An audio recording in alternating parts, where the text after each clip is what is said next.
So about a month ago, I did a first impressions video on the newest Le Male Elixir. And so you can watch that one if you missed it, and you can see my initial reactions trying it live on camera for the first time. And going into it, kind of just looking at the note breakdown and everything like that, I figured it was going to be something that I really liked. And also, for the most part, my track record with the line has been really good.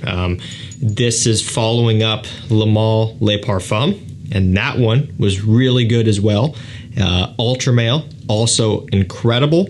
They've had a lot of great releases, so I think that they probably felt some sort of pressure with this Elixir release, and I think they managed that very well, and we got a great product out of it. And so I'm going to run through this whole scent from opening to dry down. I'm also going to go over the performance and things like that towards the end. And ultimately, I'm going to kind of tell you if I think this is one that is worth picking up, especially as we move closer and closer to the fall and winter months. And first things first, really quickly, I want to make you aware of a couple free services you can take advantage of. If you hit the first link down below and sign up to my mailing list and send a text to the number down below, you will be opted into my fragrance deals lists. So anytime something rare, discontinued, or hard to find comes into stock, I send out a notification. Just today, when I'm filming this, Dior Fahrenheit Parfum popped up, some new fragrance clones by Fragrance World popped up, things like that. I sent out a blast, and a lot of you guys were able to pick them up, and then things generally will sell out pretty quick. But I also let you know of any big deals. Just recently as well, there was a 48-hour sale that popped up over at Fragrance Buy that I made you aware of, things like that that you just don't want to miss out on. Okay, I want to start off with the opening of this one. I think that's an appropriate place to start. So this one opens up, as you would expect, with a good dose of sweetness. Now, it's not to the level of something like Ultra Male, and I think that is always worth noting when necessary, and I've said the same thing about Le Male Le Parfum, and the reason why is because Ultra Male scared a lot of people off, and honestly, I think for some, Ultra Male might have ruined the entire Le Male lineup for some people, because that one is so incredibly sweet. I really like that about it. The pear vanilla combination is unique. It smells great, but that is not for everybody. And I've always stressed the fact that it is sweet beyond most men's fragrances ever. Like it's in a league of its own. And so for people who maybe blind bought that one based off of hype and it didn't work out for them and they spent $100 on it, which is a pretty decent amount, they probably were like, yeah, I want nothing to do with anything else in the future. But I want to make it clear that the newest Elixir, and again, Le Male Le Parfum, they're not like that. It's not that type of sweetness, but you are getting some tonka bean here, some vanilla, most notably with this new Elixir, a really nice honey accord. And that kind of gives off a little bit of a different texture and different style of sweetness. The tonka bean honey combo is iconic. It's been done a lot, and it kind of gives off this dusty, powdery, almost gourmand sweetness. And also, with that honey, generally another note follows not too far behind, and that is a tobacco. And yes, you do get a tobacco accord in here as well.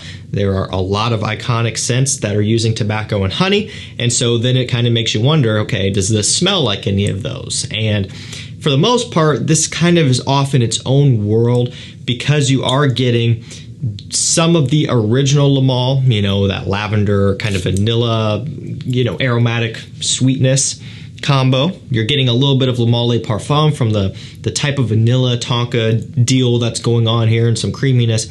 But the honey tobacco is what separates this from the rest of the Le Male line, making it a more interesting flanker. That's where the added flair comes in.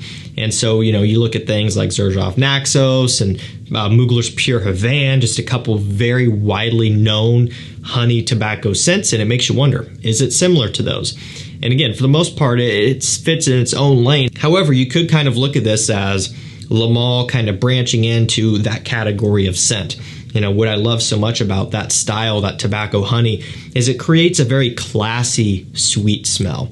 You know, it gets away from the playfulness and the youthfulness of Ultra Male. And even Le Male Le Parfum, while it's more mature than that, it still has a little bit of that playful edge going on. The tobacco honey combo makes things smell much more elegant and expensive and rich than a lot of other things out there. And I think that's something that adds a lot of value to the Le Male lineup, because now you have a cool weather, more classy offering from the brand and from the line in particular. And so as you work further into that dry down, the tobacco honey does start to come into play more. The vanilla is still pretty prominent there, and you're getting a little bit of the lavender aromatic freshness, but it definitely leans more in that dusty, sweet tobacco honey direction with a little bit of a smokiness.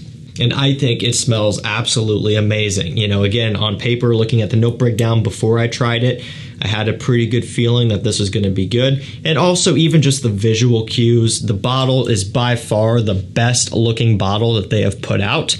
I mean, it's got a completely different texture to it. Like what you're seeing here is a texture. It's not just painted on like, I mean, it's just different. You know, this is unlike anything else they've put out.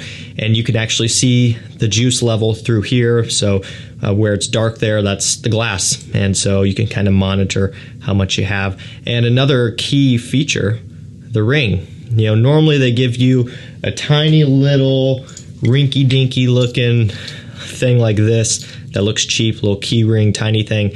They upgraded that here. It's just a premium look all the way around, and so I had high hopes, and my expectations were exceeded with this. I think this is really good. It's a very well done release, and again, I would imagine probably had a decent amount of pressure behind them, if that is, even if they listened to what we had to say.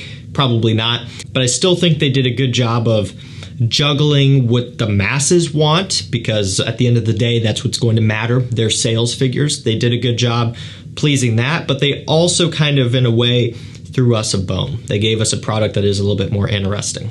And it really is a pretty interesting one. The wearing experience on this is great. From start to finish, this one keeps you hooked and it keeps you wanting more.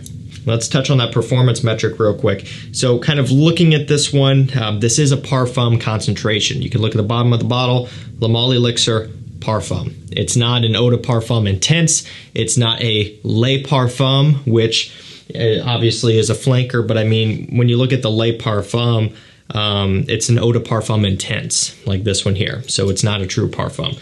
This one is a true parfum. It's an Elixir flanker, and it behaves as such. You get great longevity out of this one, well up into the 10+ hour range. And usually with this type of concentration, projection is lesser in terms of distance, but the ability that it has to kind of stay in the air is very high. I mean, when I sprayed this one just a little bit ago to kind of smell it as I was breaking it down, I could still smell it in the air right now.